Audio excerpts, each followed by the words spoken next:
ಸರ್ಕಾರ ಒಂದು ಕಡೆ ಜಾತಿ ಗಣತಿ ಬಿಡುಗಡೆಗೆ ಸಿದ್ಧತೆ ಮಾಡಿಕೊಳ್ತಾ ಇದೆ. ಇನ್ನೊಂದು ಕಡೆ ಜಾತಿ ಗಣತಿ ಹೆಸರು ಕೇಳಿದ್ದೇ ತಡ ಕೆಂಡವಾಗುವಂತ ಲಿಂಗಾಯತರು 2 ದಿನಗಳ ಅಧಿವೇಶನ ಮಾಡ್ತಾ ಇದು ಇವತ್ತು ಫೈನಲ್ ಆಗಿದೆ.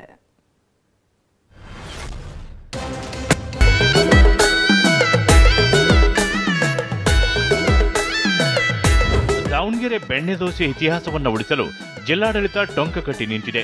ರಾಷ್ಟ್ರೀಯ ಮಟ್ಟದಲ್ಲಿ ಬೆಣ್ಣೆ ದೋಸೆಯ ಸಾಂಪ್ರದಾಯಿಕತೆ ಉಳಿಸುವ ದೃಷ್ಟಿಯಿಂದ ಜಿಲ್ಲಾಡಳಿತ ದೋಷೋತ್ಸವ ಆಚರಿಸುತ್ತಿದೆ.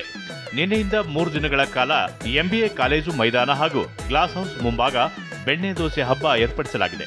ನಗರದಲ್ಲಿ ಹೆಚ್ಚು ಪ್ರಸಿದ್ಧಿ ಪಡೆದಿರುವ ದೋಸೆ ಹೋಟೆಲ್ಗಳು ಸ್ಟಾಲ್ಗಳನ್ನು ತೆರೆದು ರುಚಿಯಾದ ಬೆಣ್ಣೆ ದೋಸೆಗಳನ್ನು ಜನರಿಗೆ ಉಣಬಡಿಸಿದರು.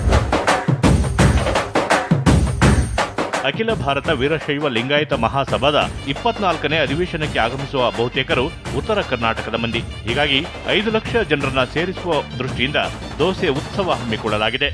ದಾವಣಗೆರೆ ಬೆಣ್ಣೆ ದೋಸೆ ಫೇಮಸ್ ಆಗಬೇಕು ಅನ್ನೋ ಒಂದು ಕಾನ್ಸೆಪ್ಟ್ ಏನಿದೆ ಬಹಳ ಚೆನ್ನಾಗಿದೆ. ನಮಗೊಂದು ಹೆಮ್ಮೆ, ನಮ್ಮೂರು ದಾವಣಗೆರೆ. ಬೆಣ್ಣೆ ದೋಸೆ ಅಂತ ತಕ್ಷಣ ಸುಮಾರು ಜನ ನಾರ್ತ್ ಇಂಡಿಯನ್ಸ್ ಎಲ್ಲರೂ ಹೇಳ್ತಾರೆ ಬೆಣ್ಣೆ ದೋಸೆ ಊರು ದಾವಣಗೆರೆ ಅಂತೇಳಿ.